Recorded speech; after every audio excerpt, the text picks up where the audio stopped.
ఎస్ఎల్బీసీలో 2.5 కిలోమీటర్ల టనెల్ కూలిపోతే ఎవరు మాట్లాడరు. మీ కాడ ఏం ప్రాజెక్ట్ అది? పెద్దవాగు ఖమ్మం దగ్గర కొట్టుకపోతే, ఆ బ్రిడ్జ్ కొట్టుకపోతే ఎవడు ఎన్డీఎస్ఏ మాట్లాడాడు, ఎవడు ఎన్డీఏ మాట్లాడాడు. చూడండి, ఇలా రేవంత్ రెడ్డికి రక్షణ కవచంలాగున్నది ఎవరో కాదు, బీజేపీ. నేనేదో ఉత్తగా చెప్తలేను ఈ మాట.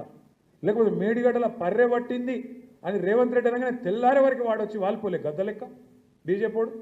ఎన్డీఎస్ఏ అని వస్తుంది, నేషనల్ డ్యామ్ సేఫ్టీ అథారిటీ. వస్తాడు, వచ్చేది ఇట్లా చూసినట్టు చూసి తెల్లారే వరకే బీజేపీ ఆఫీస్లో ఒక రిపోర్ట్ తయారు చేసి ఇక్కడ ప్రజల మీద వేసి ఎలక్షన్లలో గోల్మాల్ చేసి, మరి ఇలా ఎస్ఎల్బీసీలో టన్నల్ కూలి దాదాపు 72 గంటలు అవుతుంది. ఎందుకో రాడు, మరి ఎన్డీఎస్ఏ రాదు, ఏ బీజేపీడు మాట్లాడాడు, ఎవరి నోరు పెగులుతలేదు.